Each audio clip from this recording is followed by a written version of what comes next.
Son ya las 4:47, cambiamos radicalmente de tema porque lo habíamos prometido hablar al final del programa de un tipo de enfermedades que no son muy conocidas en la sociedad, pero que afectan al cerebro y causan además un daño irreparable. Son las enfermedades que se llaman priónicas.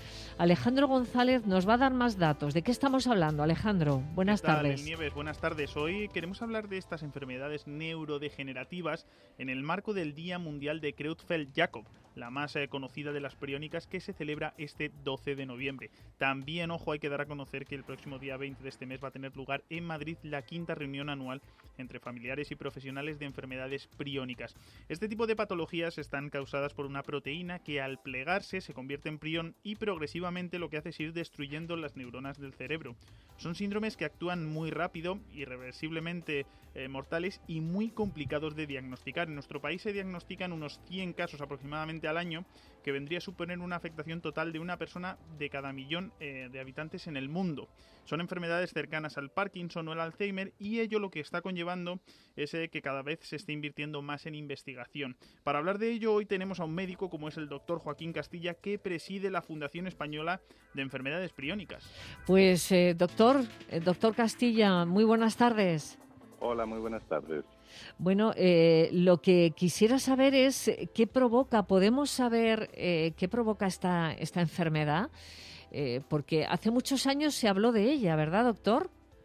Efectivamente, es verdad que como enfermedades priónicas no se conoce tanto, pero si yo digo que es la misma enfermedad que todos vivimos con las vacas locas, seguro Exacto. que hay poca gente que me dice que no la conoce. Efectivamente, que tenía ese nombre de Creutzfeldt-Jakob, que nosotros hoy ponemos ahí la incidencia en esta enfermedad.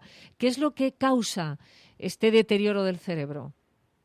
Pues la causa la origina un cambio que sufre una proteína que tenemos todos en el cerebro y que de función desconocida, y que por motivos que no se conocen bien cambia su estructura y tiene la mala idea de que en ese cambio estructural hace cambiar la estructura a todas las proteínas que están a su alrededor en la membrana. Esto hace que de forma exponencial todas vayan cambiando, y al final en ese cambio se produce una agregación que mata a la célula en donde se encuentra. Vamos a decir que puede ser genética o tiene que ver con el consumo de determinados alimentos, como pasó con el tema de las vacas locas.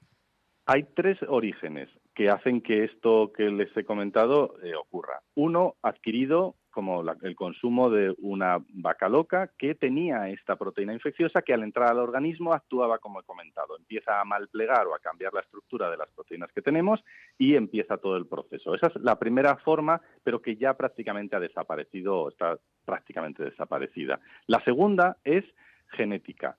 Hay personas que tienen un cambio en su gen, en el gen que produce esa proteína, una mutación que hace que esta proteína tenga una tendencia mucho mayor a producir ese cambio estructural que he comentado. Y entonces el tenerla te predispone a sufrir la enfermedad. Y la tercera es, vamos a decir, la más homogénea, la más democrática. Todo el mundo tiene la misma probabilidad de que este evento que he comentado de cambio estructural ocurra. Lo que pasa que afortunadamente ocurre de una forma muy infrecuente. Es decir, 1 de cada millón de habitantes aproximadamente. Bien.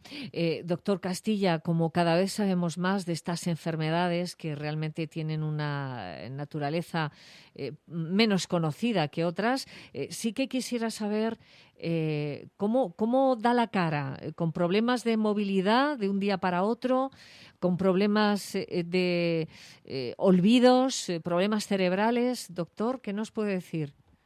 Pues este cambio estructural que he comentado puede ocurrir en distintas zonas del encéfalo y no se sabe muy bien dónde tiene por qué comenzar. Y no todo el mundo sufre los mismos comienzos. Es decir, el cerebro, el encéfalo, está distribuido y está funcionalizado. Es decir, que cada parte del encéfalo tiene una función. Dependiendo de dónde ha comenzado este proceso, vamos a observar enfermedades en las que primero hay un deterioro del movimiento, si ocurre más en el cerebelo, por ejemplo, y se sufre una ataxia, es decir, un problemas en el andar, o si ocurre en otra zona como el tálamo, puedes tener problemas de insomnio, por ejemplo, otros problemas cognitivos de memoria.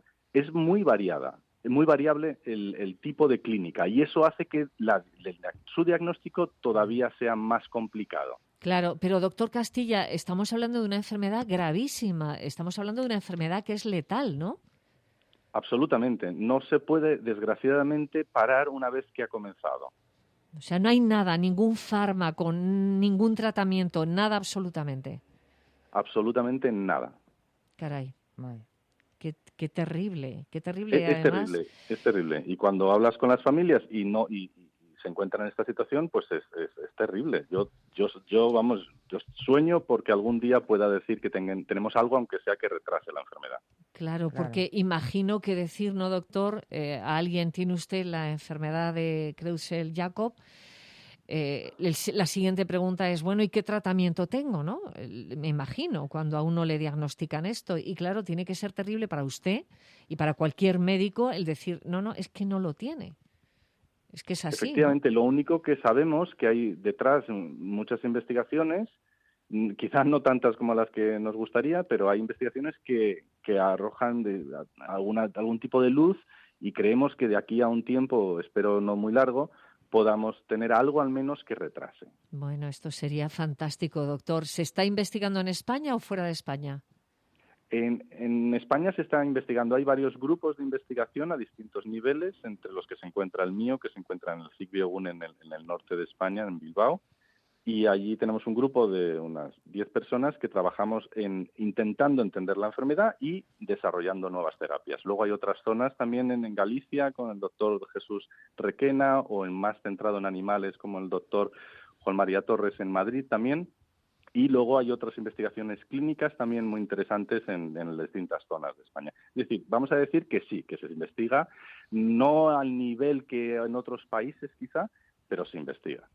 Doctor Castilla, mis compañeros también tienen muchas preguntas, mucha curiosidad por esta enfermedad de la que hemos hablado tanto los periodistas, la enfermedad de las vacas locas, y de repente, claro, yo creo que la pandemia ha anulado todo lo demás. Adelante, Monse. Sí, buenas tardes, doctor. Sí, incluso el insomnio familiar súbito, ¿no? De muerte súbita, lo he oído yo alguna vez.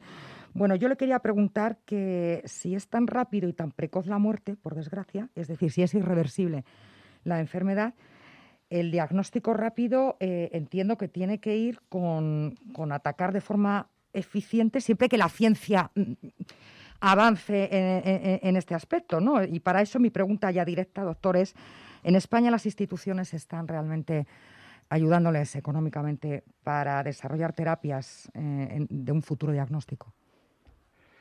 Vamos a ver, es un tema que, bueno, la pregunta ha sido muy interesante, sobre todo por el tema del diagnóstico. ¿Qué pasa si es una enfermedad tan rápida? ¿Cómo se va a abordar una enfermedad en la que ya para cuando te enteres el paciente está muy cercano a su fallecimiento? Uh-huh. Pues, ¿cómo lo combatimos?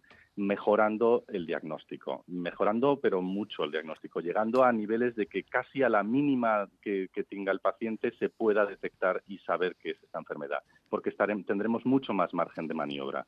Porque si nos hemos enterado demasiado tarde que el diagnóstico es esta enfermedad, probablemente ya esté muy deteriorado el encéfalo y ya no se puede actuar de forma eficiente. Entonces, lo que hacemos es trabajar mucho en mejorar el diagnóstico a través de lo que se llaman biomarcadores. Y están saliendo nuevos biomarcadores que con muchísima más antelación nos están diciendo o confirmando que este paciente tiene el diagnóstico correcto. Y si nos apoyan las instituciones, pues vamos a decir que en general a ver, en España, ya por su forma de entrar ya sabemos.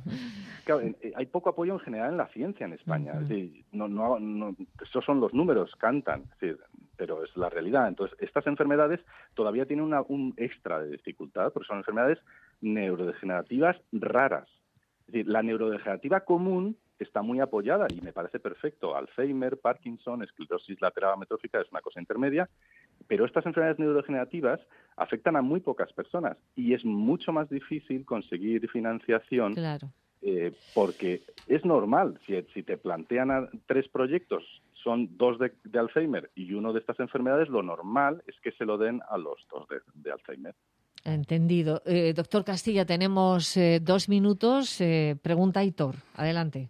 ¿Qué tal, doctor? Muy rápido. Hola, buenas tardes. Comentábamos que todos los españoles o las personas conocemos estas enfermedades por aquel brote de las vacas locas, ¿no? Que se produjo en Reino Unido. ¿Estamos a salvo de que se vuelva a repetir un brote similar en algún país con el que compartimos, en Reino Unido ya no compartimos frontera o mercado, ¿no? Pero alguno de los países con los que compartimos mercado, ¿podríamos descartar que esto pueda ocurrir? No al 100%, evidentemente, pero ¿se han mejorado los mecanismos de control para evitar que se repita? Si se cumple la ley, estamos 100% asegurados, podemos asegurar que no va a volver a ocurrir.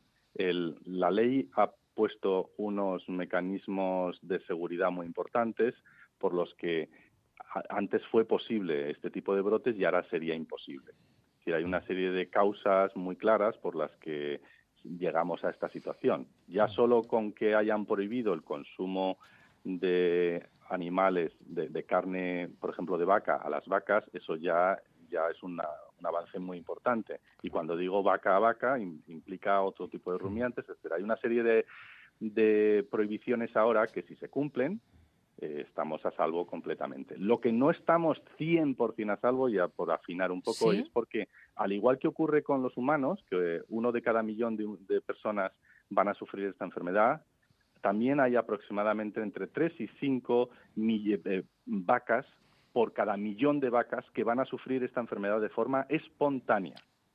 Y lo mismo ocurre con otras enfermedades en otros rumiantes. Por eso aparecen en todos los países del mundo, ahora han aparecido en Brasil 2 casos de vacas de forma espontánea. Si esas vacas entraran en la cadena alimenticia de los humanos, podrían causar algún daño. Lo que ocurre es que se tienen que dar, estamos hablando de unos números muy bajos, y luego esta enfermedad aparece cuando la vaca está muy mayor. Entendido. Y es muy difícil que entre en la cadena. Es decir, entendido. El riesgo cero también hay que pensar que no existe.